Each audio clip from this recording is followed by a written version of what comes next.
good afternoon, good morning, Payette folks. It's my always George Page, aka the Emperor of Female Bobby Talk, coming to you live on YouTube. Well, folks, time is flying by. Seems like we got one more week left of February, the shortest month of the year.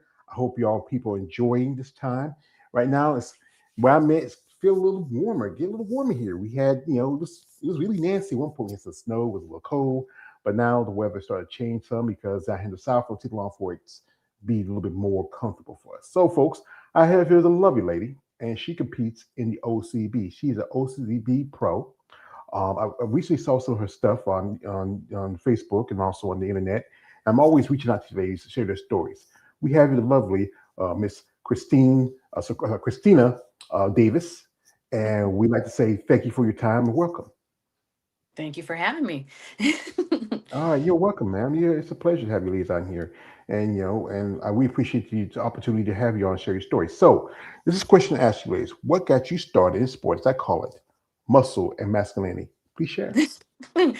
I was working for an optometrist office, and a the owner and his wife of the practice were active members at our one of our local gyms. We have a couple different gym facilities to choose from in our area, and the one that they were attending has a specific program that they offer to all of their clients to participate in every year. It starts in January and it ends at the end of April. It's called Dream Team, and it's been going on for 25 years. The platform is you're on a team with other people and you work out at the same time. It's a personal training gym, so you have to work out with the trainer. They also have some group fitness opportunities as well, but when you're lifting weights, you're lifting with a trainer. So it's different than going to the YMCA or to another local gym where you can just do things on your own. The whole platform is that you're going to be taught how to use the weights properly to actually produce results. And so the first year that I was introduced to the gym was right before the Dream Team competition started. It was a really great experience.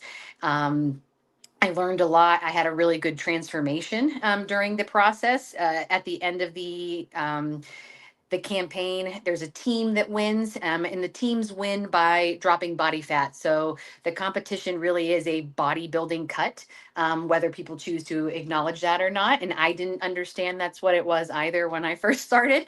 But you're being taught how to build muscle and drop body fat. You're prepping for a stage competition for bodybuilding. And the people that attend our gym are all shapes and sizes. They range in age from preteens to people in their 70s, late 70s that work out on a regular basis. We have the spectrum of all spectrums, but everyone is working towards the same goal.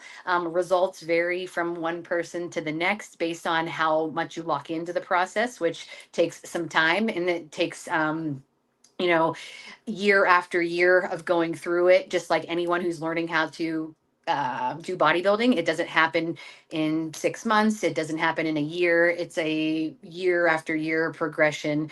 And the same thing happens with our Dream Team program. You might have a really good first year. You can have an even better second year, and the results can continue to grow.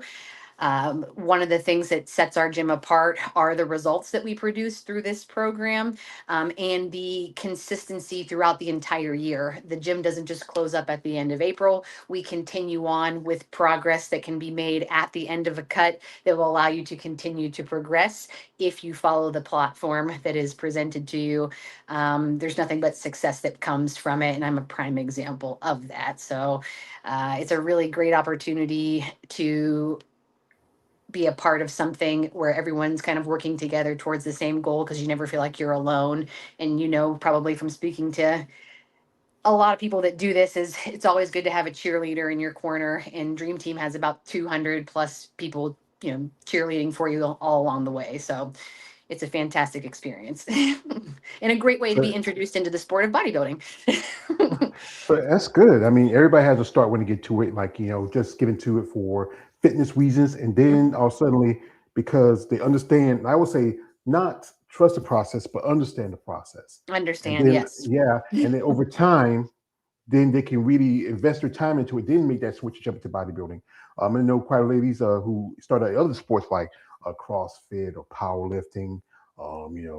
They just and also come from a very athletic background. Like you, was you an athletic young person yourself? I was. I grew up playing sports. I was a fairly, successful runner. And that was the sport that I excelled in the most. I continued to run after high school for a period of time. And then after life changed, my like late 20s, through my 30s for the most part, I just gave up on that part of my life because I started a family and, it was a little bit more challenging to prioritize those things. But I was very fortunate to be brought back into the gym that I was brought into and be introduced to the sport of bodybuilding. Out of anything that I've been, entertaining throughout my life, this one I've connected with the most. But it's also was presented to me at a really good time in my life. I've noticed that the women in bodybuilding that tend to be the most successful are my age or older. There's a larger population of women over the age of 35 that do this than under the age of 35 that are successful at it, because you're, in my opinion, mature enough to understand the commitment and the sacrifices that you have to make, and you're willing to do them because you've already had to commit to things that are uncomfortable or sacrifice things in your life, up to that point. And so this is just the next opportunity to see how much you're able to commit and how much you're willing to sacrifice, because you'll survive. You've when you've decided to start a family and have a full-time job and just have all those things on your plate, and you get through them week after week, month after month, and you survive. Stepping into this sport, knowing that it's difficult, knowing that there's always going to be a challenge ahead, and that it gets harder as the further along you go in the process. Knowing that all of your past experiences that were challenging, you survived, makes this easier to overcome at this stage of my life than it probably would have when I was in my 20s, because I hadn't been faced with many challenges at that point in time. Yeah. That's things when we're young, we want everything young. Well, like young people, especially when we were young, we want everything quick, fast, and in a hurry. But that's not how life works. It takes Mhm. time. It takes patience. And being a mother and raising children, you gain that because my mother, she had six of us, and that's a Mhm. lot to have. You got to, and she was working too and taking care of kids, not just six of us kids, but also she had, took care of my, helped take care of my nieces and nephews, grandbabies, and that's the thing is that yeah, women when they hit to their 30s and 40s because they hit that level of muscle maturity. Because when you're young, your body's like on fire, like every day. But then we hit that peak over 30, everything slows down. And I think it does get the body time to really build size and conditioning. No, yeah, and the patience, that's the big part of this process. I'm entering into my 6th year of this, and I know that if my goals that I have for me probably won't be accomplished for another probably 4 or 5 years, and that's okay. I'm willing to wait the time that it takes. But like, yeah, so when I was in my early 20s, I probably would have given up on it very early on in the game. Yeah, that's the thing is that especially when you're young, especially distracted, and you have babies. And how old are your babies? My daughter is 14 and my son is 4. Oh, so you got 10 years apart. So that's one to help you with the diapers. So, Yes, well, my son is actually a product of my first dream team experience at the gym. I had not been taking very good care of myself for a long period of time prior to that, and it was a moment in my life where I kind of went, okay, this is not where I thought I'd be or who I want to be, and that's when I was invited into the gym. I'm having that conversation with someone, but about 3/4 of the way through the Dream Team program, the 16-week program, I found out I was expecting my son. So he was a product of taking better care of myself. I just was under the impression that I probably wasn't going to have any more children, but it was because I wasn't taking good care of myself in many ways, shapes, and forms. And then once I got my body working better, functioning better, just healthier, along came Dana. so that was so you might say he was your miracle baby. He was my dream team surprise. And that's the thing is that's precious. Like I said, I don't have children of my own, but I do have nieces and nephews, great nieces and nephews. I love them just as much as I if I have my own children. And children really they really teach you how to be a better person, a better Oh parent. yeah.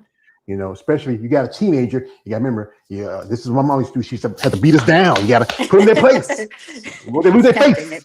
Yeah, and if she has interest in fitness herself, and she's very athletic too.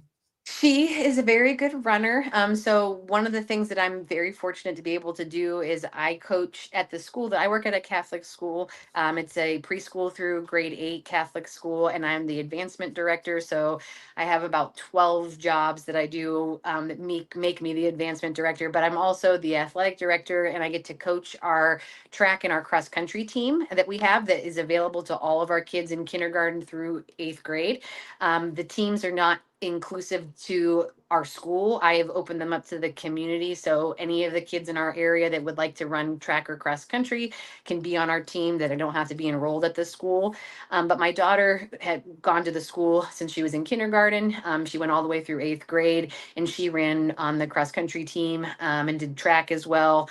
Um, She's in high school now, and her team just won the state championship for cross country, and she's a freshman. She got to be a runner like on the varsity team this year, so she's doing really well there. I have asked her a couple times if she would be interested in doing anything with bodybuilding, but the urge for her to do so under my supervision is not there. If I'm assuming if someone else asked her to do it, there's a really good chance that she might want to, but she's got a lot of potential, and she has a very beautiful physique already. If she would train it, she would knock it out of the park. But when the time comes, if it ever comes, I'll be ready and anxious and waiting. But it's if and when that ever happens.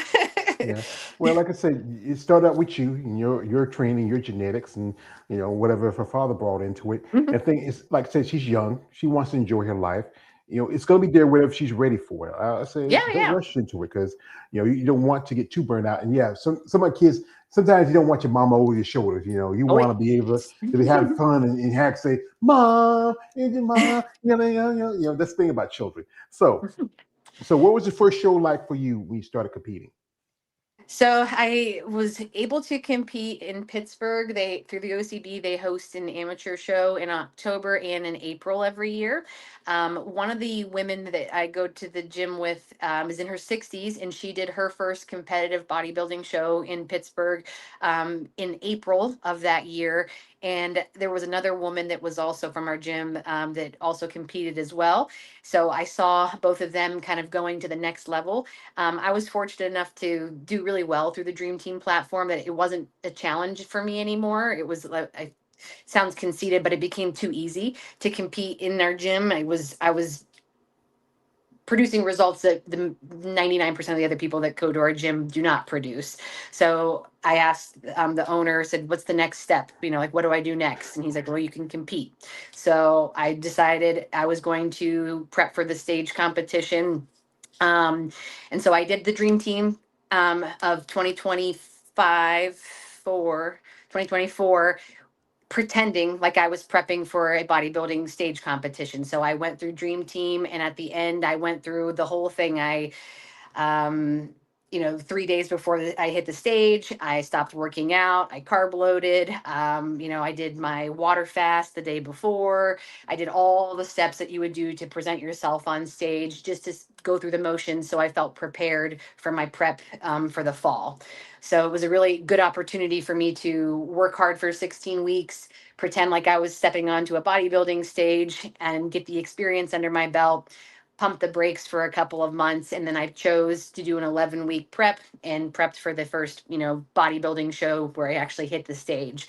It went really well. It was an extremely encouraging and uplifting experience. I can't tell you how amazing all of these people that I've met, men and women, are through competitive bodybuilding. The OCB is a great organization. They host very well run shows.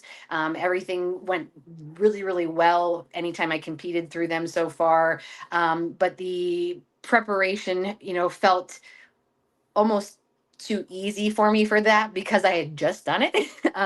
So it was very fresh in my mind. I didn't feel nervous or anxious about it. I didn't have a lot of questions because I had the experience very recently under my belt. So the confidence that I had going into my first show was very, very, very beneficial for me. So like there was very little self doubt other than, not really knowing if I could do better than I had done the last time or not.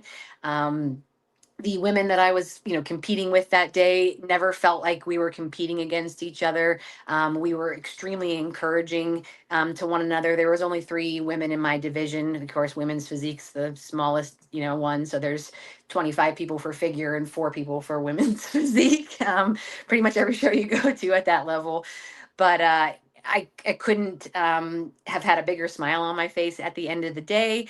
I just really enjoyed being able to present what I was able to produce. I practiced hard for it. I earned every ounce of recognition that I received that day through blood, sweat, and tears at the gym. And it felt extremely empowering to walk off of that stage being, handed over, multiple awards for my efforts, and just to be recognized for all the time and energy that I put into what I was able to produce for that. Similar to like an artist, carving a sculpture, all the time and energy. And then when it's all said and done, you get to look at it and say, wow, I'm pretty impressed with that. I got to do that with me. Mhm. Well, being a bodybuilder, you're like your own artist. Your Correct. body's like the if you're like a sculpture, it's like the clay, or if you're a painter, it's like the canvas, and the gym is like the tools to use, like the brush and the paint. Hmm. It's a process. It takes time. In OCB, I've interviewed quite a few ladies who have competed. I know a friend of mine named is Nicole Strauss. She just made her pro debut just last year, Chesapeake. Some other ladies who started out in OCB but switched over to NPC and other Hmm. organizations. And that's a very, I think, one of the biggest natural organizations right now. And you're in. So you talk about So you're in Pennsylvania. Yeah, we are about 2 hours plus north of Pittsburgh. All right. So one of the biggest shows is coming up in a couple of months. That is the Pittsburgh Pro. They do have a natural pro qualifier, but you have to do a natural regional show to get onto it. Have you been interested about that? Because I said again, quite a few OCB competitors have switched over to the NPC. Yes. And what really got you to do natural over where some people would do try to be enhanced? Mhm. I've had a really good experience with the OCB, and I'm a loyalist. One of the things that I tell all the people that I train at our gym is that I have only trained at our gym. I have no reason to go outside of our gym. I have no one that I need to consult with outside of Bill Lawrence, because all of my results and everything that I've been able to accomplish has happened there and under his guidance. So I don't need to go outside of there to train myself or to educate myself through this process. With the OCB, I've had some really great experiences with my amateur, my pro show, and even at their like top level of competition, the Yorton Cup. I enjoyed it enough, and I've met so many amazing people through that organization. I really don't feel a need to go outside of it. I like what they stand for. I like what they project. I like the way that they treat the male and female athletes very evenly. And it's just been something that I don't feel I need to go outside of. Also, to be totally honest, too, competing in multiple organizations in increases my investment in this, and I don't have a lot to go around outside of what I've already invested in it. So if I compete in this organization or that organization, I have to pay all their different fees to be a part of them, and I'm supporting this myself, so that would be challenging. Some of the women that I met through, the OCB compete in multiple organizations. They did, I can't, some of them did, 5 or 6 shows last, year when I just did the two. But the investment, that I had to commit to for those 2 shows was significant enough that I can't spread myself all across the board. Financially, it's challenging. Yeah, you don't like I say you don't want to burn yourself out, especially when it comes to this sport. It's just I would say bodybuilding is a expensive hobby compared to other It is sports. a very expensive hobby. Yeah. Yeah, Yeah.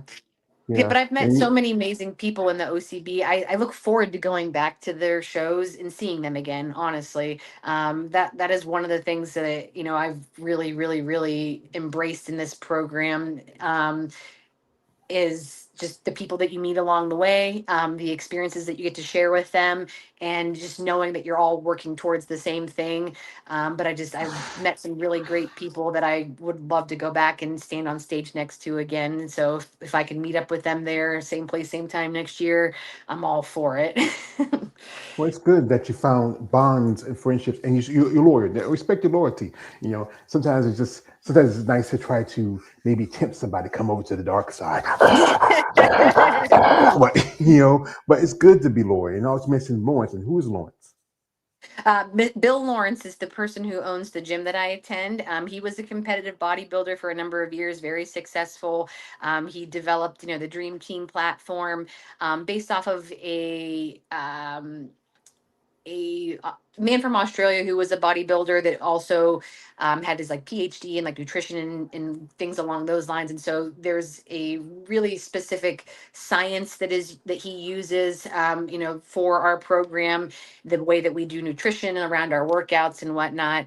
But he's been, helping people try to learn and understand this process for 25 years. A decent number of his clients have been with him for 20, 25 years. And I understand why, because it said it's just the community that we have in our gym that he's created and the program with the results that it produces. It's successful, but he's a tough love, instructor. He's not going to let you make excuses. If this from personal experience, or anyone that does this, it's extremely intentional. The process doesn't have, cheat codes. You can't speed it up. You can't, make exceptions. It's a very clear path that you need to follow to get these results. One of the women that I met through the OCB, she said something that I've connected with very significantly. She said, "I'm not special. There's nothing about me that's any different than you. I just did what it takes to get here." And Bill is really good to walk you through that process at the level that you're at. And when you're ready for the next step, he's there to give you what the next step is. So I thought I did a good job. He said, "You could do better." What do I do to do better? You do this. And then, 6 months went by, did better. All right. I never thought I'd be here. Now that I'm here, what do I do now? This is what you do next. He always has the answer for what's next. I don't want to be that person that said I always went all in on it, because it's natural and normal to be hesitant for some of this process because it's something you've never done before. When someone says this is what you have to do, you go, "No way, that doesn't work." Like the amount of food that I have to eat.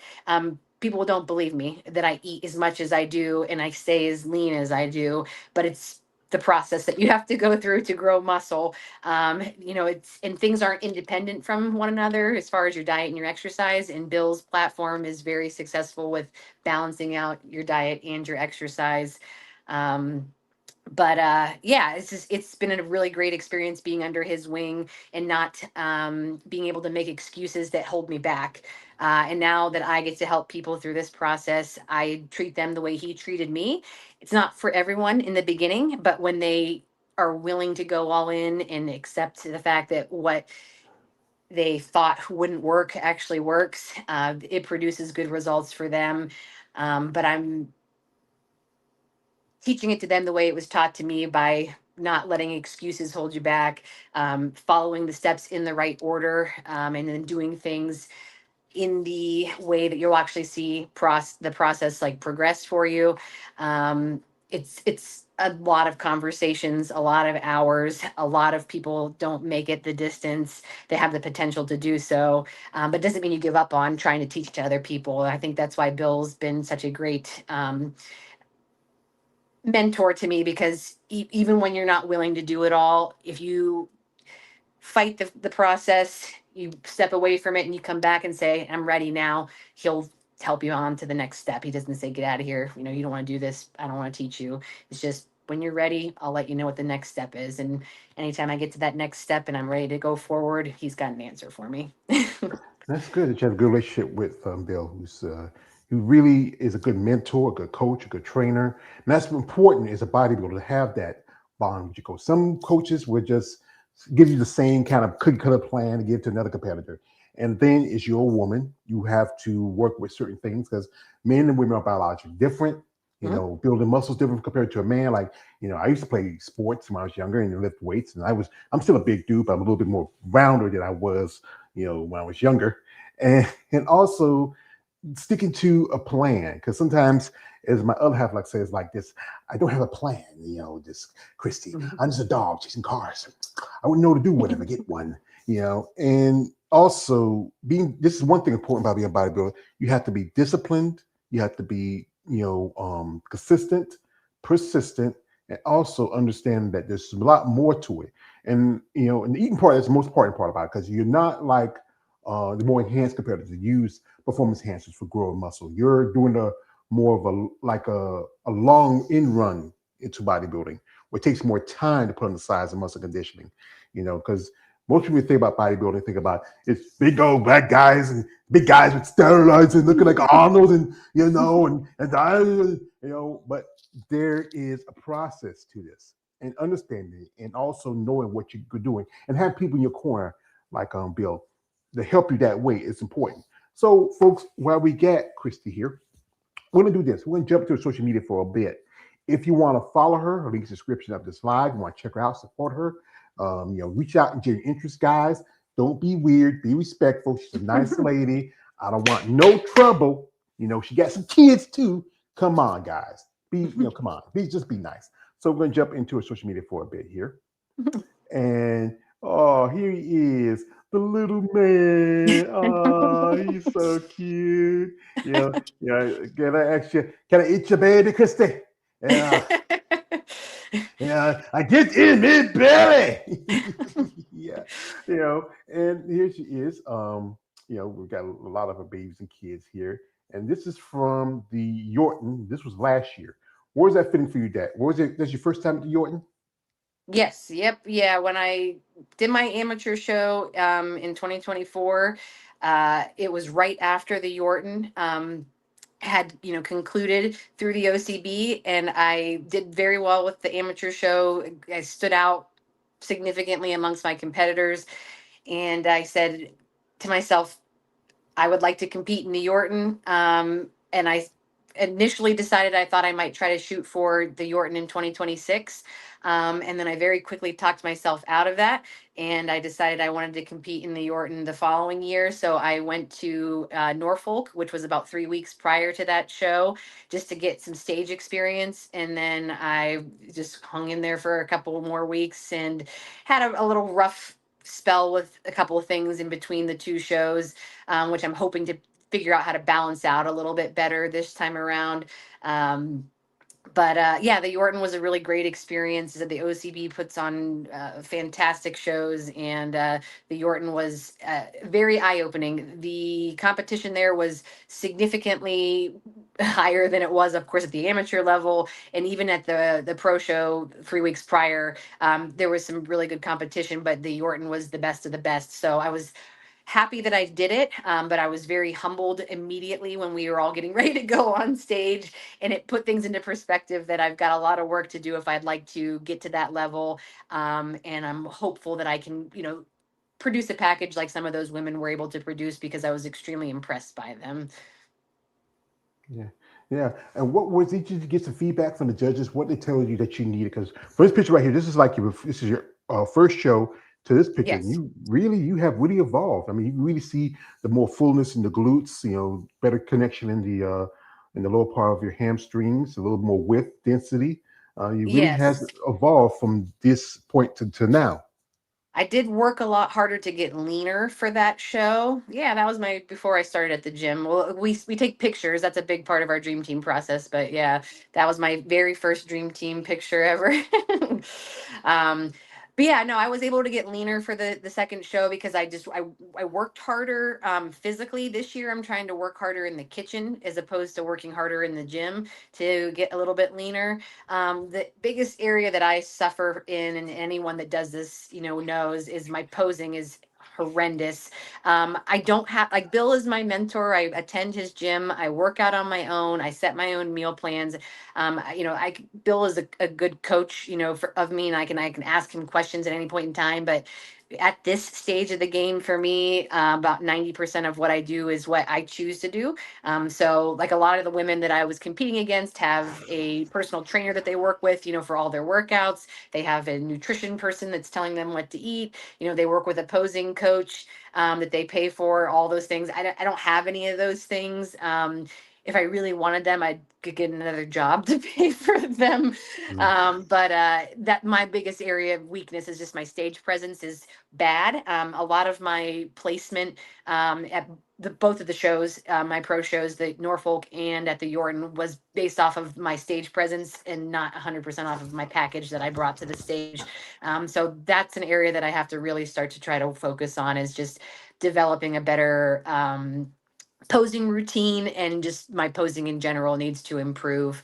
But that would be in addition to hopefully a little bit better package, physique wise as well. Yeah, because I know that's the thing about bodybuilding. It's not just about size and conditioning and everything else. You have to have a good presence on stage. Like you can Yes, have a great overall looking physique, like she's very impressive here, but then if you're not a great poser, and correct. I know that's one of the expenses of being a bodybuilder is trying to find somebody who really work with you, a coach, for posing, a coach for your prep. That's why it's an expensive sport. And you're not a sponsored athlete. That's a big part of it, right? Yeah, no, no, nothing like that. No. The one thing I tell people all the time about this process, if you're going to, prep for a stage competition, um, all the lifting of the weights, all the sacrifices in the kitchen, none of it is as hard as the posing. Posing hurts. It's very, very challenging. It's not natural in any way, shape, or form. It's one of the most unnatural things that you'll ever force yourself to do. So it's extremely, extremely hard on top of your fatigue that you're experiencing from your prep. Like when you look like that picture there, you aren't functioning with all of everything firing the way that you would like it to. You're tired, you hurt. The nutrition deprivation makes it very hard to pose, and if you want yourself to look like those pictures, like nice and full, you have to force it, and it hurts. Yeah, because you're really doing a lot to your body, 'cause especially when you're in show condition, because you're very thin skinned. You don't take much. You can sit in the tub and be feeling like every little nick and cranny. For I talk with some ladies in their experience, and then yes, the diet part is hard because you are eating, but you're not eating to get full. You're just eating to fill your muscles. Pretty much, yeah. And so it's the calorie deficit is the part that 90% of the people that won't be successful at this, that want to be successful at this, will not commit to.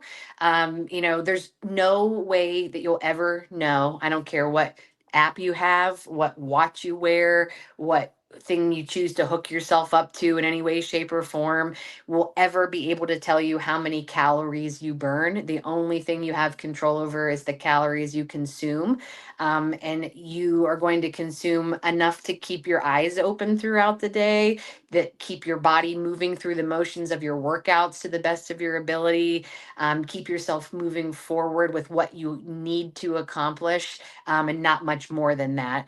And so it's a very strict diet where you write out what you're going to eat, and then you eat what you've planned for and nothing else.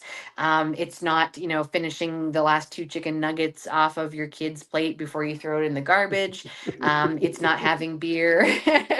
One of the ways that people are presented with this opportunity to go through this process is like an 80-20 plan, to get to that level there. Like Kristen, who, just annihilated everybody in women's physique. Very well deserved win, by the way, and she's an amazing person. Um, you have to go all in on it. It's not 80-20, it's 99 to 1. That 1%, you can give yourself a little bit here and there the further into your prep that you go, but eventually you have to go all in on it, and it's uncomfortable. But it's just trying to push through that on top of your workouts, which have to increasingly get more difficult throughout your prep. The posing is just, it's very, very challenging. I don't like it. at all, and it's the one thing that makes me not want to compete. Doing all the work to get on, the body to look good, I'm all about it. I'll do that all day every day. Eating the food to look the way I want to look, that doesn't bother me that much. The posing is just very challenging, and it feels defeating to me because it's hard. It's really the hardest part of the sport, if you ask me. See, this is what I learned. This is someone told me a long time ago. My older brother, he passed away. It's been like 20 years. And I remember somebody telling this to me, it says, George, sometimes God don't put no more than he bears on our shoulders. Some things can either bend us, but it can never break us. And that's the thing about this. When you sport, Mhm, sometimes you're going to have to bend a little bit, but as long as you don't break, you're doing good. And as long as you have people like mhm. Bill and your kids support you, that's important because this sport can really between the mental aspects of the physical, the financial, the just the whole spiritual part of it, it can really take a toll on you. And then again, like I said, again, the food part, like your baby, my mom, I'm not eating the chicken nuggets, and the chicken nuggets looking at you, you're like saying you be calling my name, man, be calling my name, but because you don't want to derail your goals, you say nah. I'm just gonna throw him in the trash. He'll probably eat them later because he's still a baby. So they change their mind whenever they feel like they want to eat. And like I said, that's the thing about the process. It's good to understand your weaknesses and work on your strength. Like, what do you feel like is your overall best feature overall physically? Appearance wise, Hmm. my best feature, I've got, compared to a lot of the other women that are my size in this, I have a really good shoulder development. I said from about here up, pretty good. From here down, we'll hope for better. But that's my one, I guess that's my calling card. I say when I walked into my registration for the Norfolk show, I saw all these like OCB women that I've been, seeing on their posters, and they were like their, Yorton Cup winners from last year, and the big wigs, and I'm seeing all of them in the lobby, and I'm just like these are the girls, like these are the ones I've been following. I have pictures of them on my phone, like I watch their videos of their routines on stage. I was kind of geeking out. And then the one gentleman who's won, I think the last 5 years, goes by Magnum. Him and his wife Jackie are the ones who run the Norfolk show. And when I walked into register for the show, she was at the computer and he was standing off to the side at like the swag bag area. And she's like, "Hey, shoulders," like she kind of called my shoulders out. And then he looked at me, he was like, we went like this. And I was like, that guy just said I look good. I was like, oh my God. Like he's like the rock star, in the organization. But like that's always been just something that a lot of people will come when I get really lean, my shoulders pop out pretty good compared to a lot of other female bodybuilders in the natural division. So that one I'm kind of proud of. And it's also the part of my body that hurts all the time. So I think I work them hard. I can see it. I'm getting older now, and I'm getting arthritis in both my knees. I got two bad knees, like Stone Cold Steve Austin. Yeah, and I'm carrying all this too. And yeah, everybody has that thing about them. Like, why? What folks when I got some pictures from her, this is what I did. And if you any of y'all who follows bodybuilding, especially in the IFB NPC, she reminded me of a particular competitor, which sometimes you even ladies ask them who the person that really inspired them. They said, this is one lady that often drop the name of, and that is Dana Lynn Bailey. And I Someday. see a kind of strong similarities to it, especially in the shoulders, a little bit around the taper of your lats, your waistline. I like think the posing, yes, you got to work on because you really want Oh to get yeah. your legs a little. If you work on the posing a little better, you would do most definitely good. Because sometimes that's what the judges are looking for. They look for an overall look, and you have that. That's why I was saying maybe we could try to get you to come over to the NPC and the IFB. Get you. It's a throwback because there's a new division now in the this movie I call Fit Mile. Excuse me. Ha! It's supposed to be a throwback to bikini, but again, as any sport, athletes evolve. Like back in the day, women's bodybuilding, some of the women were maybe smaller than bikini competitors, and that was women's bodybuilding. Mhm. Division like physique, like you in, those women are evolving. There's wellness, there's because they're going by every woman is different. That's why Yes. wellness. Some women who have the maybe bigger, wider hips, thicker quads, more lower body dominant is a good division for Mhm. them. Women who are more slender, taller, broader shoulders, wider back, figures a good division for them. And physique and women's bodybuilding, those divisions women a little more size. I think women's bodybuilding is the ceiling, especially in IFB and NPC. What got you to choose physique? Because many competitors start off maybe in one division. That was the division you exclusively started in, right? I don't fit into any other division. There's absolutely no point for me to try to change gears or go any other direction. My genetics and the way my body responds to weight training, I wouldn't fit into any other division. It just my shape and size doesn't complement the requirements for anything else, so I went that direction because that's the package I'm able to produce for a bodybuilder. We've got some women in our gym that would be fantastic, bikini competitors. There's no way I would ever step onto a stage into that division. And said I don't have the makeup for really anything else other than this. There are some people I feel that are fortunate enough to be able to do one and the other. Or that they really work toward a different division. I like working out just overall. I lift 5 days a week.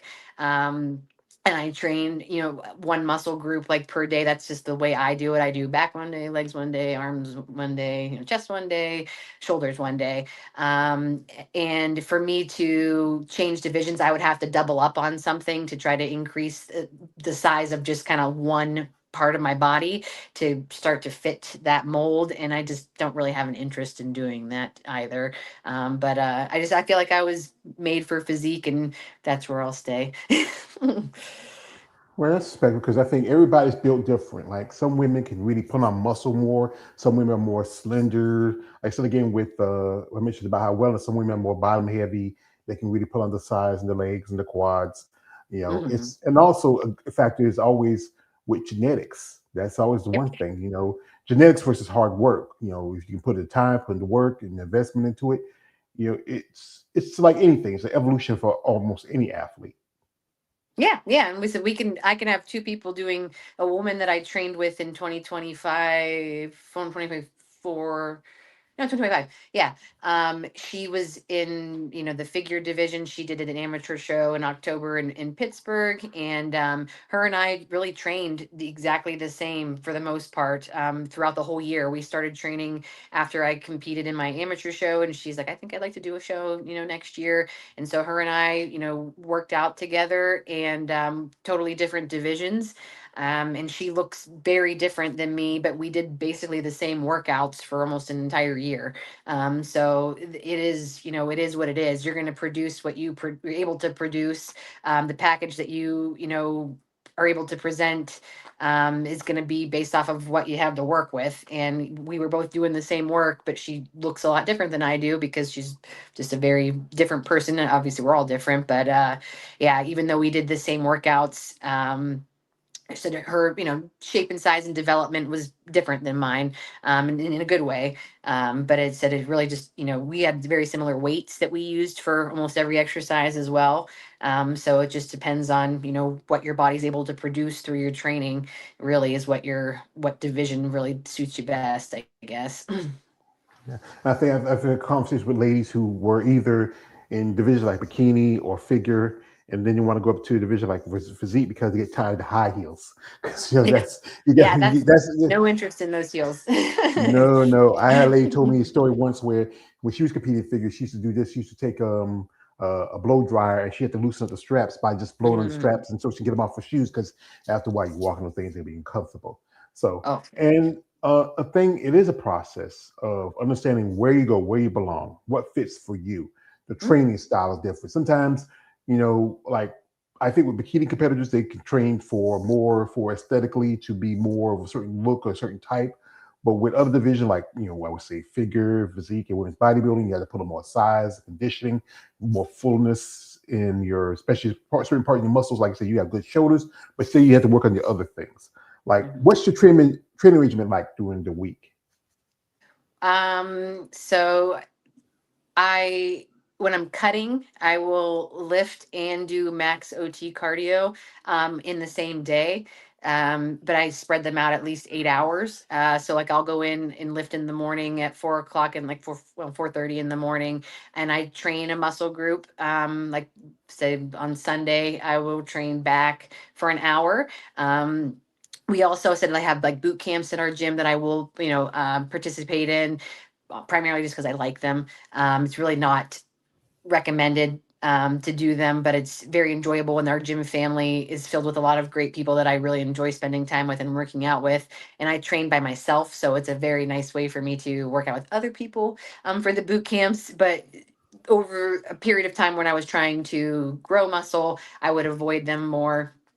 Um, but right now, I will train, my muscle group for an hour, just trying to make sure like for back, I'm working up, out, down, just making sure I'm trying to get like full range. I train my lower back pretty intensely compared to a lot of other people in our gym. I don't know what a lot of other people do for training because I don't spend time with them, but people in my gym, I spend more time on my lower back than most people do, just to help me with a number of things, and also my appearance.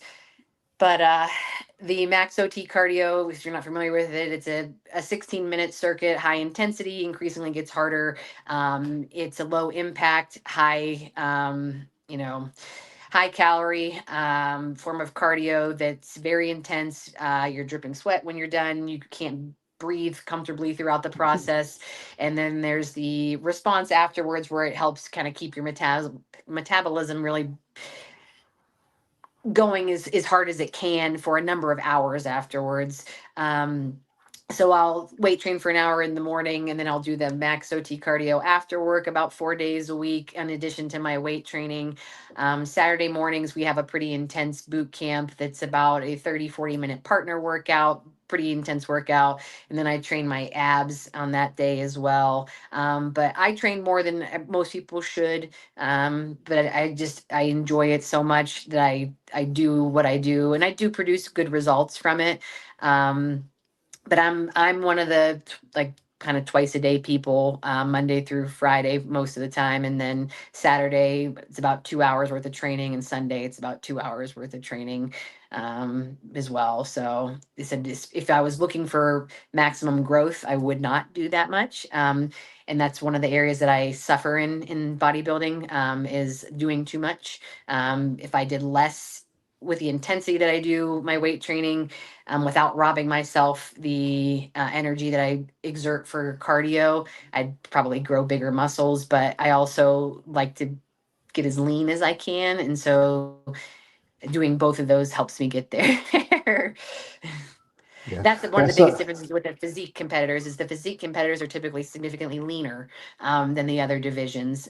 So for me to compete on the level that I'd like to compete in physique, I do have to be extra lean. And like a bikini competitor, it's challenging for them to be extra lean and still have the fullness in some of the areas where they're being judged. Yeah, because one thing they don't want the girls to be too developed in that division. They don't want, like, even the NPC and IFB don't want the girls to have too much direction in the glutes. They don't want your Mhm, back, too much detail in your back because your hair is gonna cover most of it. They want that certain nice lines, good roundness, mhm, but not too muscular because it could be easier to. Like I said, I do content quite often on women bodybuilding. I'm seeing women right now in the IFB who could be doing with bodybuilding who are physique. I've seen figure competitors who can do physique. I've seen wellness mhm. competitors who can do either one of the divisions in the top two. But it's about what works for you in the training. It sounds like I don't know. I have a pacemaker. I don't know if I can. I'll be like, okay, I can say if you sweating, I'll be saying, be looking and say, he just melted. He was a ghetto snowman. And that's a good thing about that because I remember I used to be in the gym and you get back to it. Well, like I said, I got my knees and problem.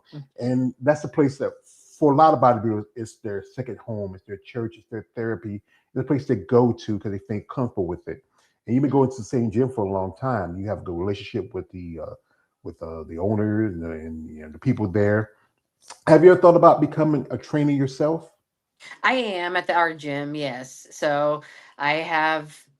two groups that I'm working with right now for our current dream team competition. And then throughout the year, I do work with people. Like in the summer, I had a group, of like 7 women all at the same time. That one was really challenging. So we do group training because we're a personal training gym. So it's very challenging to train 4 people at once and to make sure they're all doing, the going through the motions and doing the movement with good form and good intention, and then to train progressive overload to someone who's never done it before or has never executed it properly with their weight training. It takes a lot of one-on-one, just standing right next to the person, pushing them, forcing them into failure. And so you have my one group has 4 people, the other group I have 2 right now. But to do that for 4 people at once is challenging. So you have to find a really good balance and flow to be able to have someone working hard, then get their sufficient rest while the others take their turn. And it's nonstop. They train for an hour, but the 4 of them split their hour, between the 4 of them when they're working out with me. And I really do try to make sure that people are committing to the process wholeheartedly. This week in particular, we did a little switcheroo with trainers. So we got to like train a different person's group. And the people that I got to work with tonight, I really pushed them hard, harder than I normally see them working at the gym. Got them really, going to failure on a drop set on the leg press. And after it was all said and done, I said, that was, hard, correct? And they're like, oh yeah. I said, that's how you're supposed to end every single one of your sets with every muscle that you train here.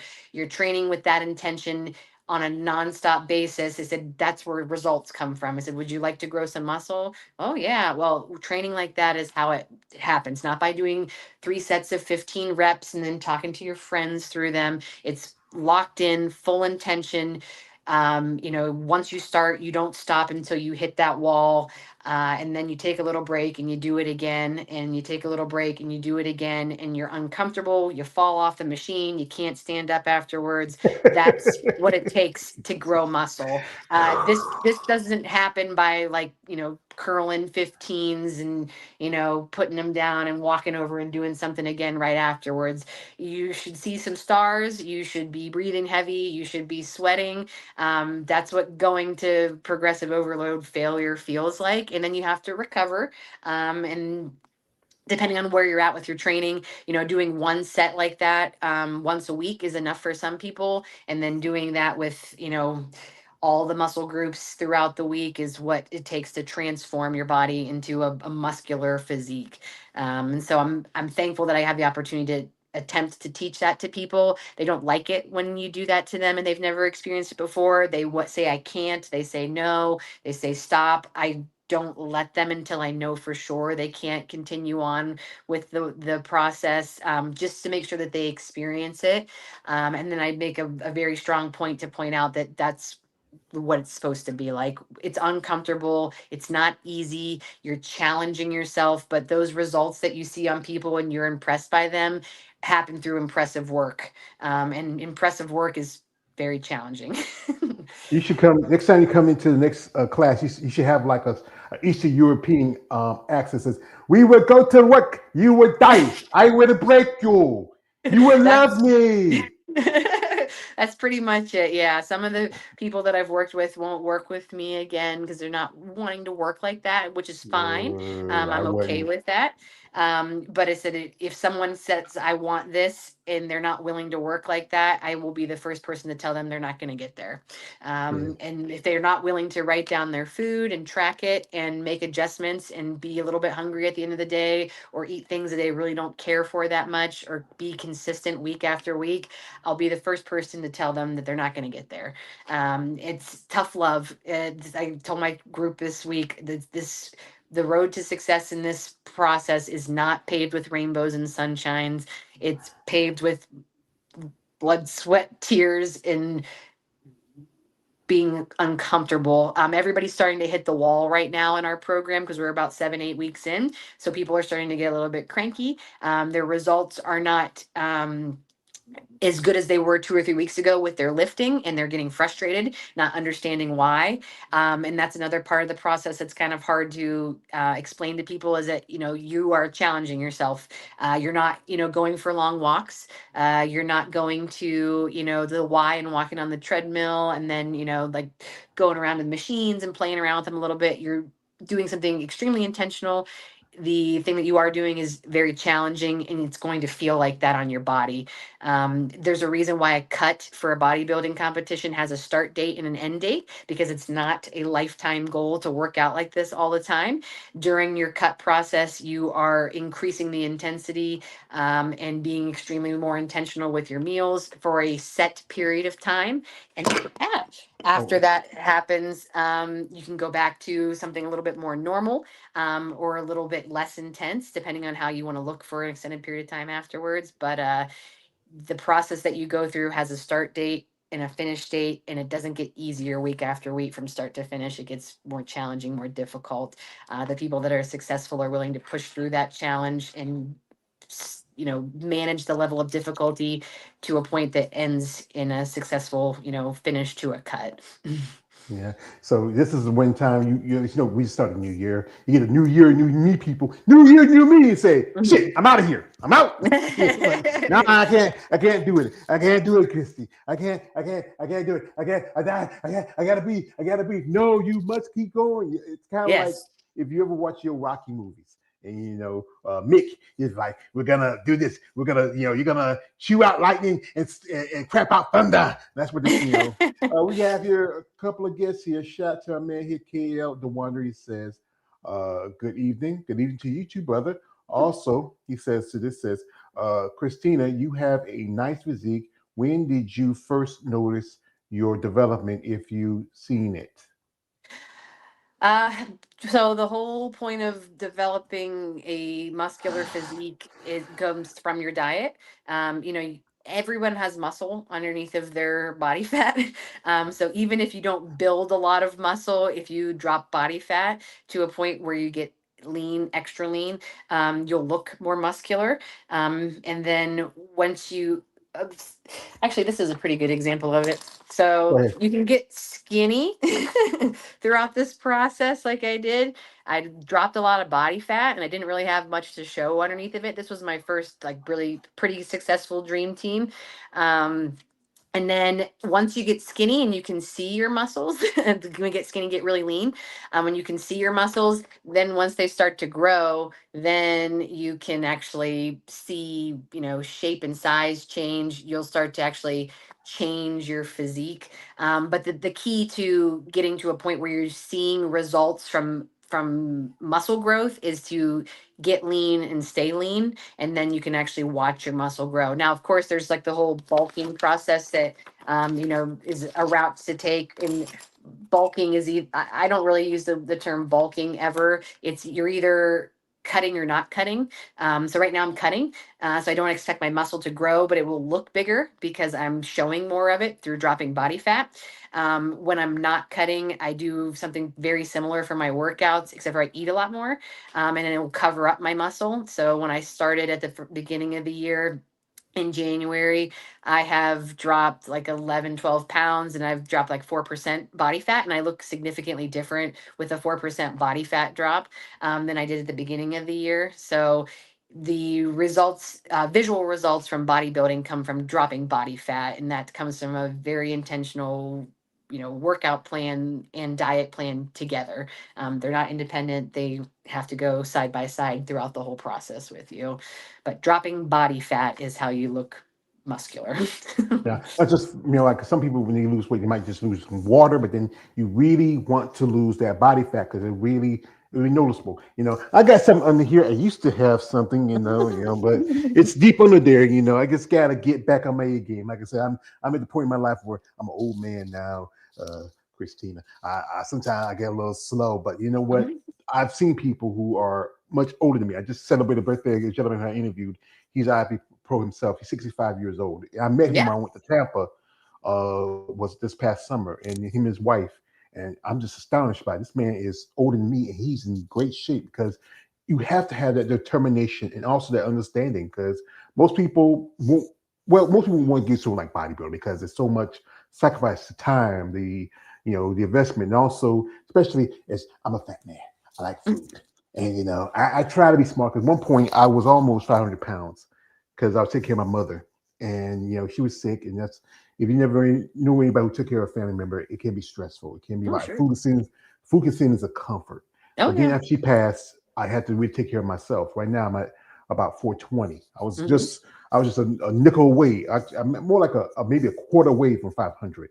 But then making those choices in my life and finding healthy ways to eat, and you doing it naturally, especially as a bodybuilder, I think it's a lot harder because with most people look at bodybuilding, they think about steroids. That's the Hmm. big thing about it because they always accuse like even if you're natural, they always accuse you say you can't have that muscle naturally. You must be taking some shit. We got here to a man. This is my man Alan Milner. He says this says hey yo. Excuse me. He said yeah, back to you brother. And also he says how many days do you work out? 7, twice a day, 5 days a week. That's the thing. You have to be. That's the thing. It's about being consistent. 'Cause if you're not Correct. consistent, it can be easy derailed. You Yep. know, it can be. You know, we have to have also patience for it because some people are not as patient, and we get to talk Hmm. about the issue of someone want to use something like performance enhancer because hey, it might be easier, but it's not easier. Because if you don't train and follow the diet and be persistent, be consistent. Um, it's not just going. You're not going to look like what you think you want to look like. I have to grab my charger. I'll be 1 second. Sorry. All right, yeah, give us a second, folks. Also we got here from my man. He says this. Shout out to my man here. He says, "Do you have any rest days?" Uh, occasionally, I'm not the poster child for doing the whole process 100% the way I guess that you're supposed to, but my body tolerates the training. I'm producing the results that I'm happy with right now. In the future, I probably will get to a point where I would take some rest days, and it said everybody's got their route that they take. I just haven't really embraced that route yet. Um, but I'm sure I probably will some point in time. Just I like doing it so much. I don't like to take rest days. Well, it's like I say, so you go, you're on figures, you go, and you're training people, and you're breaking people, and you're doing because and also you got babies to take care of, and Mhm. have they ever come to your shows, your kids? Sometimes, like my son wasn't really a good candidate to come, and last year the shows that I went to, my daughter with her cross country team was very successful, and unfortunately she had races the same weekends as my shows.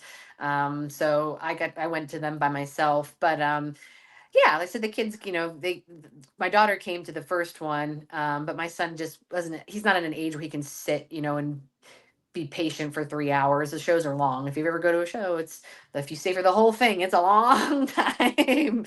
But yeah, I hope in the future that there's something that they can be a part of this with me. But this is also something that I do for me. I give a lot. I work for a Catholic school. It's a nonprofit. I volunteer for our parish. Nonstop. I spend hours of my week training other people. I train myself, but that's this training myself is what I do for me, and this whole process is it's selfish. You have to be somewhat selfish to be successful at this. You can't let other people take you away from your training and your goals. If you do it, you won't accomplish them.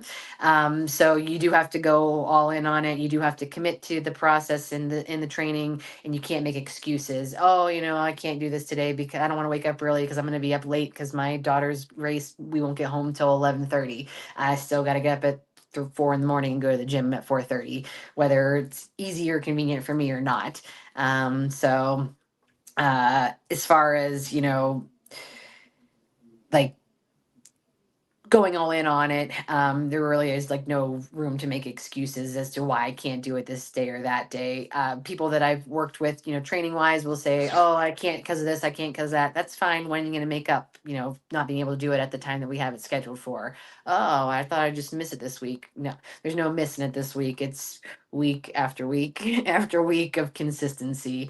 But that's the other part of our gym is, Bill's always willing to make accommodations to make sure that point is known by people that, you do still need to make it up. Whether you can't do it at Tuesday at 4 o'clock, come in on Wednesday at 4 o'clock and we'll do it instead. Yeah, yeah. I think the thing is about it when you get into this, you understand what's involved in it, and Hmm. and also I've talked to ladies where sometimes this sport can be very draining on personal lives because Hmm. you're dedicated to something else that maybe somebody that understand. Like I talk to ladies how sometimes their family members, like their parents, like they be worried about them because like sometimes you hear like, sweetheart, I don't want to get so big and muscular. I don't want you, might not find a man. Or dad said, already got boy, I don't need another boy. I don't need my girl to look like one of my sons. And then friendships, because because you're so invested in this, sometimes you can't Mhm. go out and do this and do that. You can't go here and go there, especially when you are getting ready for a show. You can't eat just everything. Your friends say, hey, we're going to a barbecue. You want to join us? And nah, I can't go to the barbecue. If I do go, I have to bring my own food because Correct. you don't want to be derailed by what's there. We got a comment here from my man KL Wonder. He says this. He says, "How long have you been competing in the OCB?" Just 2 years. So I did this show in 24 and then two in 25. And then I'm pretty sure right now, I just actually just decided today, I think that I'm going to do a show in May of this year. And then I'd like to go to the Yorton again. So hopefully I'll get both of those accomplished. And doing the two close together last year was not easy for me. So I'd like to spread them out a little further this year. Hopefully, give myself a little bit of time to kind of do one, back down a little bit, and then go at it again. Yeah, and also it's a good strategy. Sometimes you might want to get the feedback from the judges, see where you're work it. You might need Hmm. more time because you want to bring up certain things, and even maybe work your pose a little more. That's one thing, most important part of Yes. that. Big. And you Mhm. in on thing is because again, it's expensive sport, and I talk about this. I say this often. If you look at compare the sport between men and women, with the men, all you gotta wear a pair of banana hammocks, a pair of board shorts. That's it. You ladies have to wear these suits. They're very expensive sometimes, depending on where you design. You have to be fit real well. The hair, the makeup, the cost of traveling. You're a pro now. You have to pay entry fees when you compete at a show, but there are those costs of food. Also, you don't have a coach per se, but that is also a expense that could go over them. And you're not a sponsored athlete. You're volunteering at your school. You're working. You're doing all this stuff here, and still dedicated to being a bodybuilder. And it's smart to take that time. Do it slowly. Don't rush. Like I said earlier, a lot of young people want everything quick, fast, in a hurry, and that's how you burn yourself out because you just don't want to take your time and grow and develop. Like again, you don't do steroids. You are a natural competitor, but still, it takes more time for you to recover because one thing about steroids is usually recovery. It takes Hmm. more time. But you're up and go. You're up and get it. You got to get your babies up in the morning. You got to get your job ready. You got to that. And that's the thing. It's good to have that focus because sometimes it can be easy to derail. Like one thing I ask you, ladies, especially because again, I'm a big man, I'm a fat man, I like food. Share with me, Kristina. Oh, what was that favorite thing you won, especially after your last competition? That thing is, as my other half would say, yeah, make you stranger, but make me stronger. As far as like what I want to eat afterwards, Yes. beer. Beer? So I like love Stone Cold. beer. So like Stone Cold. I want another beer, get another beer, and two beer, and give me a ham sandwich. She likes beer. So That you pulled the one picture up for me. That was right after the Norfolk show with me having my beer. And that was I went to Korean barbecue and beer. That's it. Everybody has their favorite. I mean, so one thing is drinking is not is don't really need too much in your process because sometimes alcohol can derail your process. No, yeah, Especially no, depending on not what at you're all drinking. during the cut. Yeah. Beer, beer, like I can say it's very, just mostly water, hops like that. I used to work at a gas station and I stocked up beer. The worst was the like cheap stuff like Coke 45, King Coke. That's that's for the drunks. That's for like cleaning your paint, but they drink it like it was nothing. I used to work in a club, gentlemen's club, and they sell something like that. Some of the girls like a little something to give themselves tips to get themselves going. But yeah, I think everybody has their favorite thing about there. We get here to my man here, KL. He says this. He says, shot here. He says, beer. What's the desire in that? LOL. I like the way it tastes and I enjoy the response. What's your favorite? You have a particular brand you prefer other than the others? No, I like IPAs when they come from a draft and they're nice and cold. Like that would be, I don't have anything that I specifically go to, but if I'm somewhere that has, beer on draft and they have, whatever IPA they have, that's my go-to. I Yeah, like the funky taste to yeah. it. This is how I used to do like this. When I used to go to gas station, I know typical people, older people like the classics like Natural Light because it's very fluid, watery, or they might like Budweiser. Younger people will like something very fruity, especially girls, something like a fruity kind of beer, something like that. And then you have your hardcore drinkers. Just want something like they can just guzzle it down. It doesn't cost too much. Everybody has their preference when it especially comes down to whether food or drinking. And also training, we go back to training game. Like when you're training, what's your favorite one and what's the one you say, damn, well, I gotta do this shit today? My favorite what? Your favorite training when you work out, what's your favorite exercise? My favorite exercises? Oh, I mean, everybody likes working their arms. I mean, that's just like that one's like 90% of the people that really are into this. That you say, what do you like? Muscle groups you like to train? Arms. Duh. Everybody wants to do curls, and that just makes you feel like you're working. It's something that's easy to lock in on too.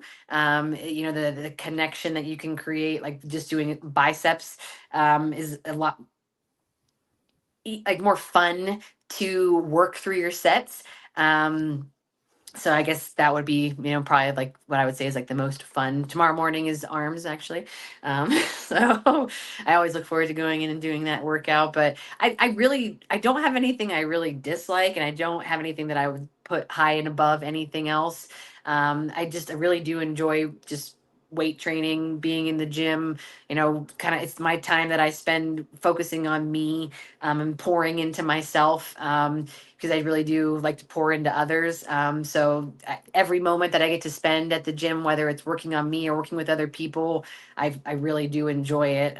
Just I enjoy the process. I enjoy the time with myself, and I do enjoy sharing it with other people. I love going to that gym and being there, and as much as I love being with my family, and working with the people I get to work with at my job, it's all fulfilling. But as far as workouts are concerned, I like them all, honestly. Well, yes, everybody has that favorite that, I feel ladies, they love chest, they love back, they love, squats. Some ladies, I had some freaks say they love leg day. I mean, you're a sick freak if you like leg day. I just tell you that. But everybody has those things that's part of the process of their training that they like and things that help them make them a better athlete. Like Mhm. as you only been competing for a short time.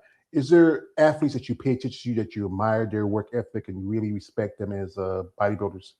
Um, it's challenging to find people in the natural realm, that I'm not just actually seeking out. The people that are the popular ones that we are being exposed to on a regular basis. A lot of the more well-known bodybuilders are men, and there are also men that use steroids. Don't get me wrong, I love all their content, that they create, and I love the craft. I love where they went with everything, but it's hard. I can't idolize them on the level that I would like to because I'm not doing what they're doing. I'm not them. It's not the path that I'm on.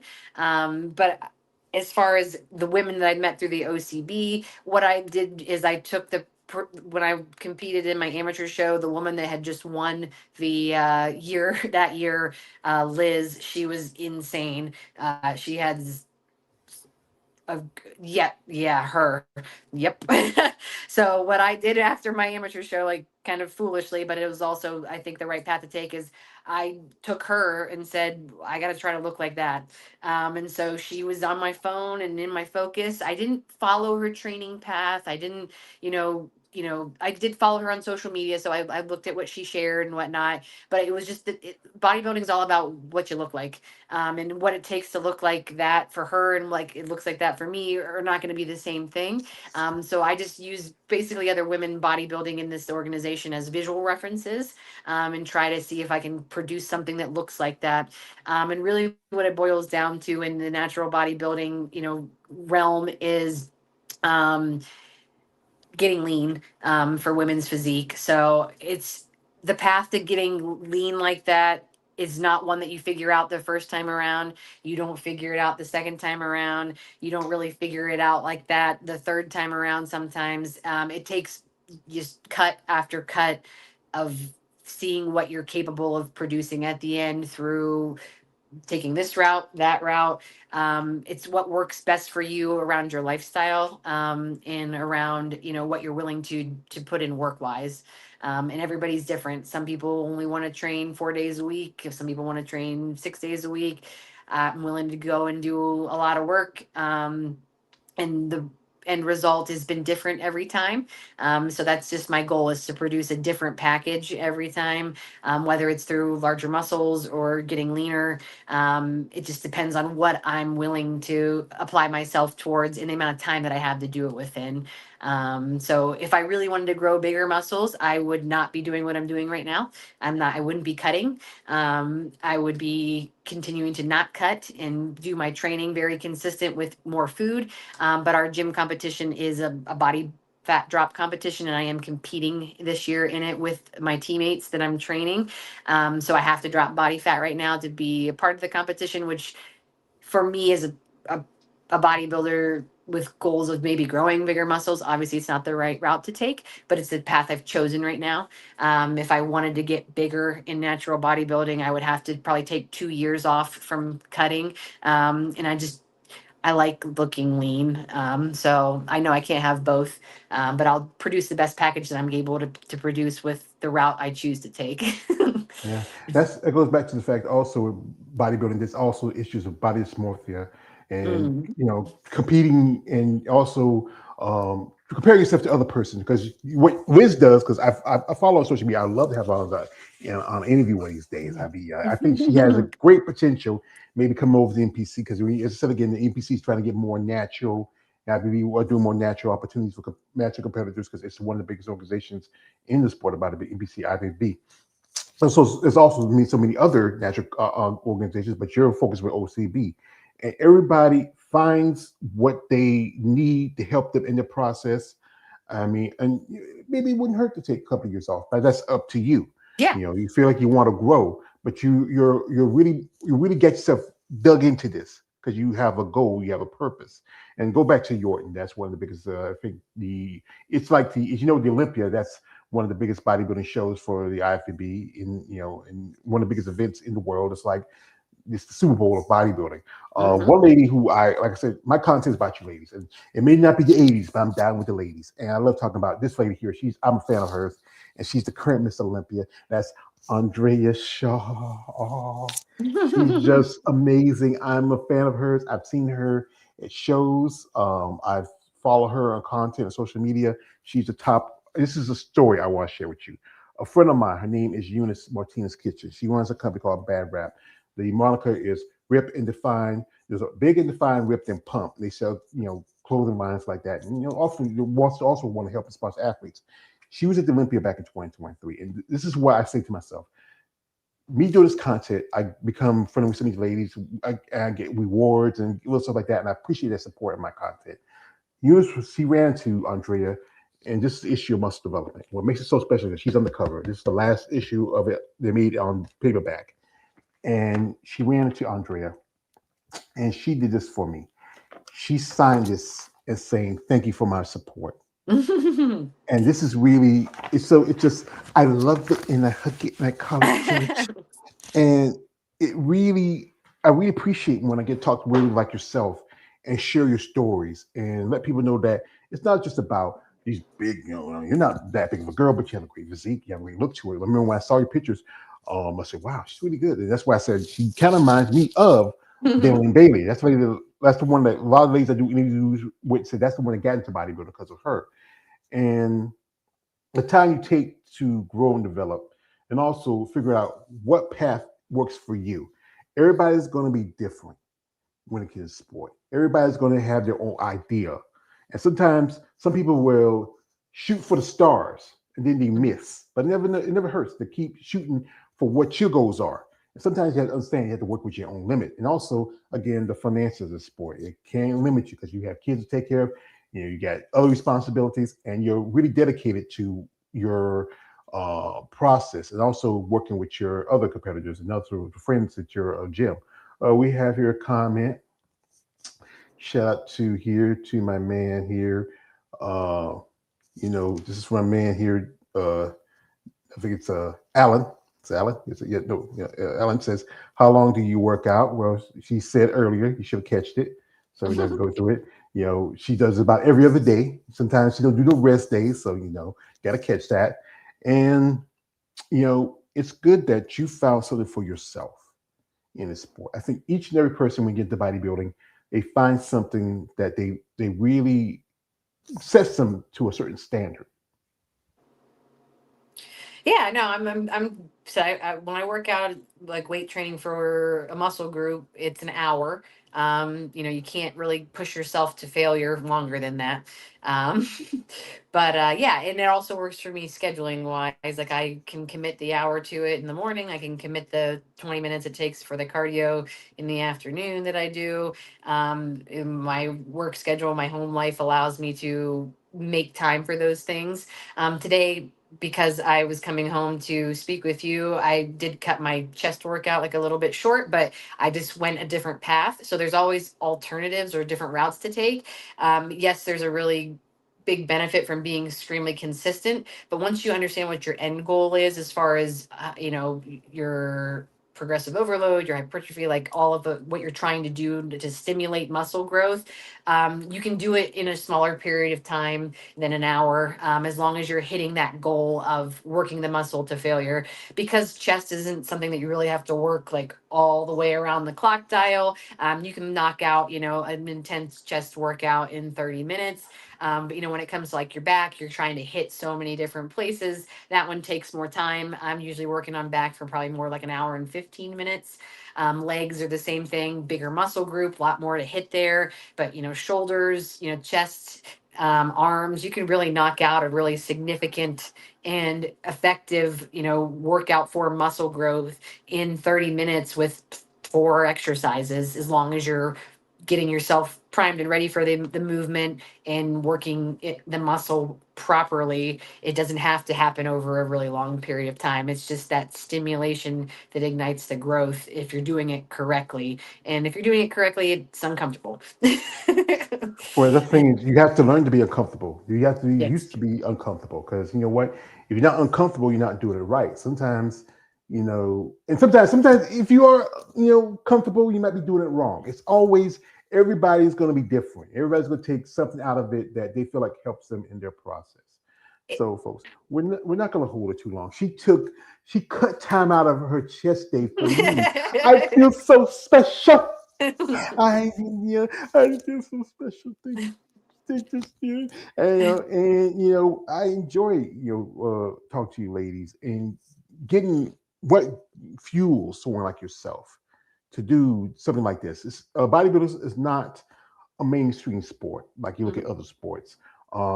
Even now, you don't really catch it on network television like it used to be. I remember I used to catch bodybuilding on shows like ESPN or ABC, NBC used to show it.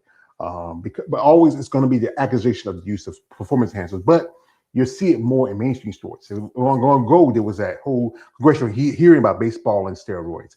The Olympics. Right now, we have this. We got I think the Winter Olympics is about to be under wrap. In another 2 more years, we have the Summer Olympics.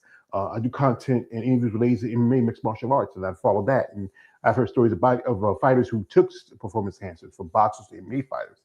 You know, but again, everybody may not understand that what you do is different from what is considered the everyday idea of what is a bodybuilder, Mhm. and again, you have to be you have to be willing and ready to get involved in this. You have to understand the consistency, understand the diet, the training, and all this of this balance with it. Like one thing is, we go to the shows, and and I have to make my crime here, Chrissy. I lost a purse. My family is intoxicating, but we understand that we see these stages on the stage. What the from tanning to the show, getting ready, getting the pump.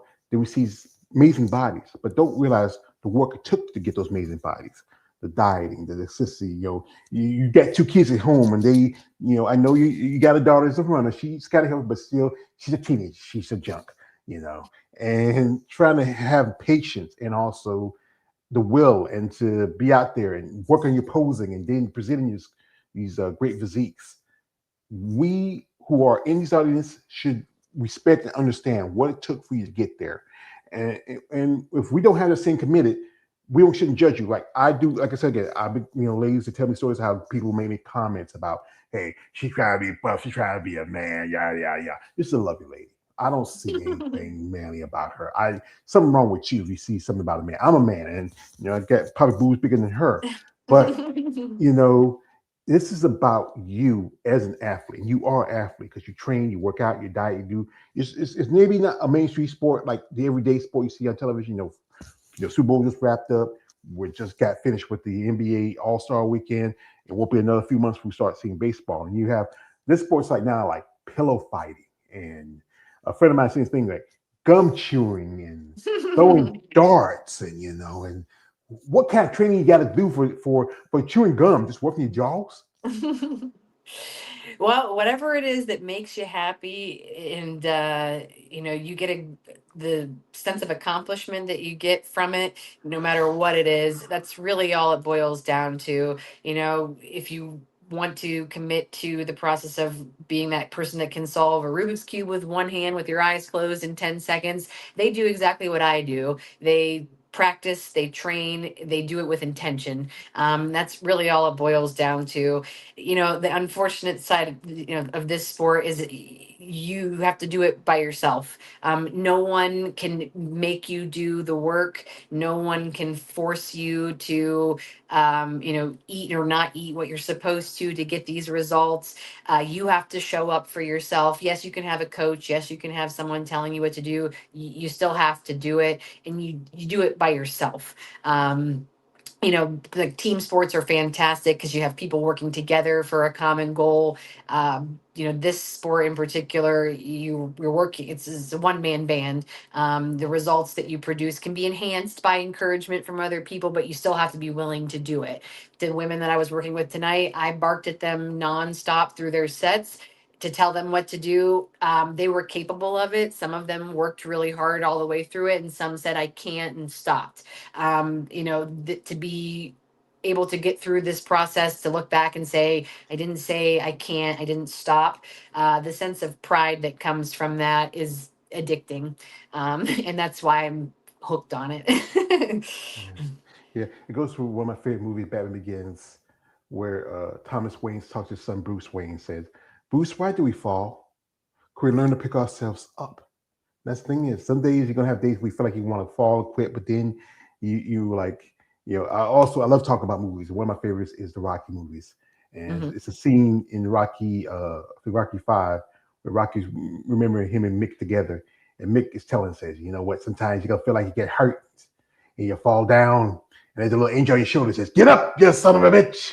Mickey loves you." And that's the thing. You're Mickey. You get up. You You got to be your gotta own Mickey, yeah.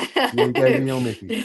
So, like I said, we're not gonna hold on too long. We do appreciate the time for her to come here and talk to her about it because she was kind of hesitant about it because right now she's but I tell you, ladies, I'll be gentle with you, and but it's great to hear someone like yourself who found this as a way to enhance your life, also maybe to inspire other people to get into it. Women like maybe not be bodybuilders, just women like yourself who are mothers who can find the time. Like sometimes it's hard, but if you can find the time to get up in the morning, do a little something like that, maybe before the kids get up and maybe after they go to school or go to a gym and just you can start slow. Like, when I started losing weight, I was doing it at home. Yes, I went to gym later on. And then I switched some of my habits. I'm not perfect because the other day I went out, I got a thing of barbecue ribs and some chicken wings and some tater tots. I'm not gonna be like I said, but I'm a fat guy, I still like food. But I do try. Like today, I had some steamed vegetables and some shrimp. I like shrimp.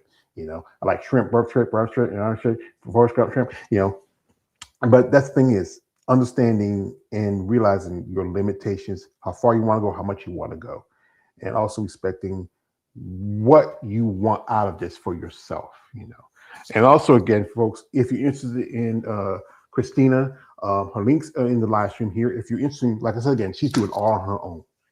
And I know a lot of you guys are more fan of a certain type of woman, but she's a nice lady. If you're interested in sponsoring her, that does help. Sponsorship does help. If you have somebody have something she feels like she's comfortable doing or something that might help her out, reach out, Jimmy. But don't be that weird guy and say, yeah, Christy, you tight little cute little thing. And say, hey, no, stop that, you sick freak. This is what you do. You say, Mrs. Davis, we are very inspired about you and your commitment, your passion about working out, training, and being a bodybuilder. So if you like what we have to offer for you, and if it's something that helps you in your process, let us know. We would like to help you in your future. Maybe have a good relationship. Maybe have you become one of our ambassadors for our brand. So if you feel like what we have offer you helps you, and you feel like you are interested in it, please let us know. Never hurts to try. And the thing is, like it never hurts to try. It never hurts to help either. So before I let you go, you have anything? What this is what I ask you. What would you want for yourself towards your future as a bodybuilder?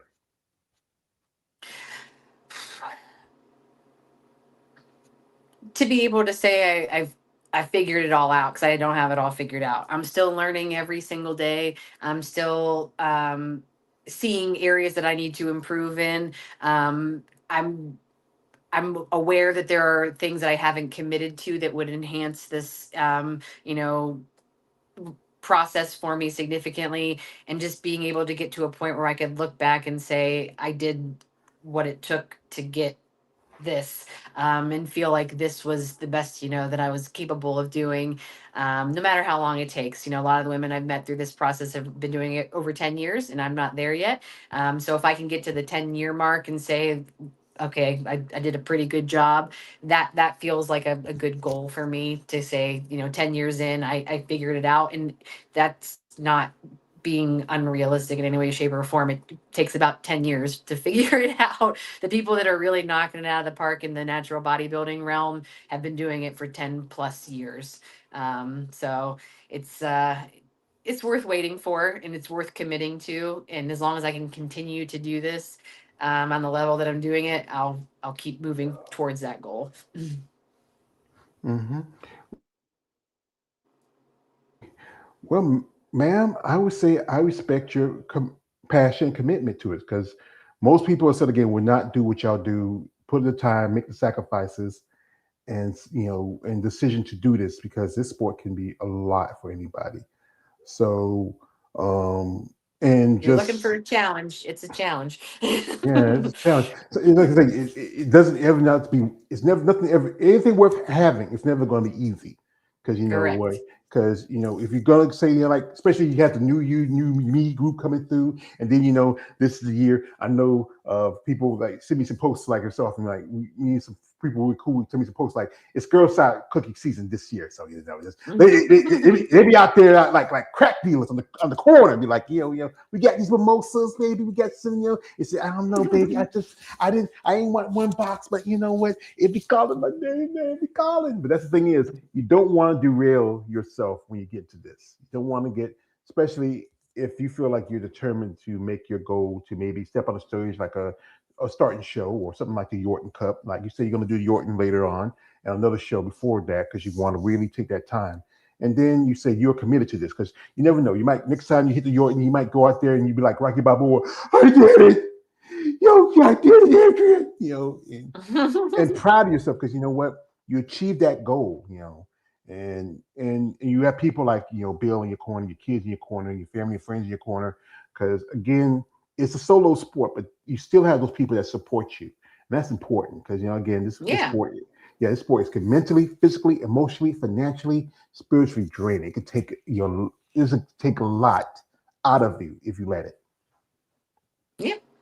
Yep. No, my best piece of advice to anybody is just to find someone who's been a successful bodybuilder. And I'm not saying they had to win everything that they went up against, but they produced a good package. They can show you that they put the work in, that they grew muscle, that they got lean, that they did the work. That's the person's advice that you need to take. There's so many influencers out there that haven't committed the time and energy to it. They're telling you what other people, said on the internet. It's just regurgitating information from one person to the next.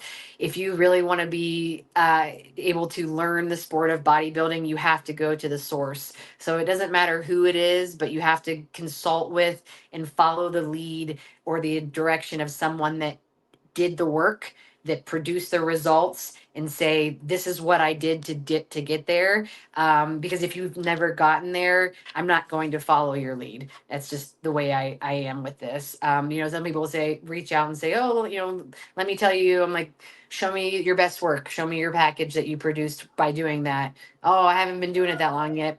Good luck. I hope it works for you. I need to see the end result from what you're telling me what to do. And Bill produced some amazing end results, and his program works if you follow it, and it's what he did to get there, and it's what everybody that does this does to get there. So you have to follow that person's lead. There's no other way. If you've never done it before, you're interested in entertaining it for the first time, find someone that did it, make them show you or prove to you that they actually produced those results that you're trying to accomplish, and follow their lead because they did what it takes. They know what you have to do. If someone has not gotten there, encourage them along the way. But if you want to get there, follow the person's lead that has been there and done that. There's no other way to go. Yeah, it's good that you can learn from somebody else and then find your own way when you Yeah. get to it because what works for them may not work for you. And again, we go back to this: men and women always gonna be different. Like I said, this we're even though we're the same race, we're different species. We have different ways. Women can are you're like I said, you're a mother, you're a nurturer. Men, yes, we're fathers, but also we our purpose in life is to battle, breed, and die. That's it. And it's good that you found something out of the sport that really gave you a new purpose and a new goal. And I hope maybe in the future we see your boy maybe get into it and your girl get into it. You never know. You cross your fingers. But again, kids are kids. They're gonna take their time. It's gonna take a long time. They're gonna get in round to. Maybe we might see him in the future and be the first Natural Mr. Olympia in like let's say 2055, something like that. But really, ma'am, I do appreciate the time you gave to me to this interview. I really wish you the best of luck as I come show. Thank You you. have anybody want to shout out before we let you go? Anybody I want to shout out to? Yeah. Hmm. Oh gosh. I have a really great gym family that I enjoy, seeing and being a part of it with. My friend Ben, my friend Clem, my friend Jacqueline, said Bill and his brother Blair have been just significantly influential people to me throughout this process, and they make it fun. If it's not fun, you're never going to get there. So you have to figure out what it takes to get there, and then figure out a way to make it fun and enjoyable even though it's challenging.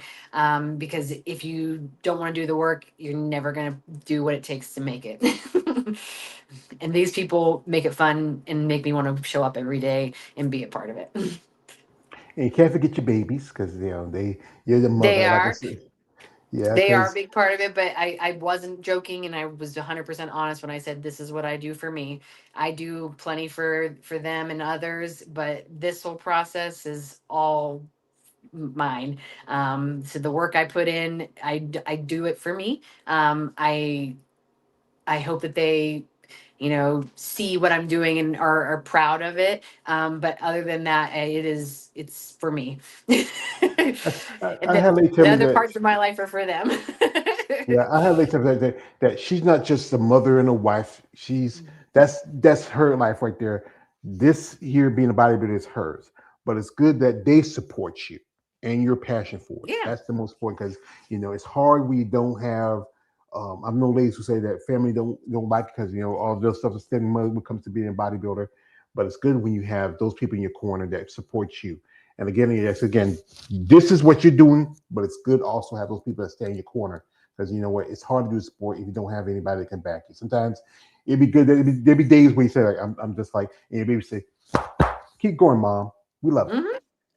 Yep. Yeah. No, they tolerate it. That's the best way to describe it. They tolerate Where they got it. to because they get you feed them, you take care and feed them, so they got to tolerate it. So you That's know right. what? They Till they tolerate get it. their own Yeah. place, till they move out. You got one. She got maybe 5 more years to live in your house. You got one. Oh God, it's gonna take a little longer. He's got another 14, 15 more years. But but again, this is about you and your passion, your drive, what refuels you, and what Again, you gotta respect. If no one likes it, that's on them. That's not you. Exactly. Well, folks, we like to thank the lovely Miss Christina Davis for coming through. Shout out to my man Alan Milliner. Shout out to my brother KL the Wonder coming through. Shout out to anybody who watched this live. Follow me, follow her. Support these men and women sport of bodybuilding. Reach out and genuine interests. Don't be that weird guy, okay? So, folks, we'd like to thank her again. We wish her best of luck. Hope she does well at the Orton in the next show. And if she ever want to come back here and shoot the shit, she's a welcome guest. Thank you. Yeah, you were. The quote from my favorite hero, The Dark Knight says, "You never have to." Oh no, he gets to say this. He says this, Christy. I want to tell you something now. You are beautiful.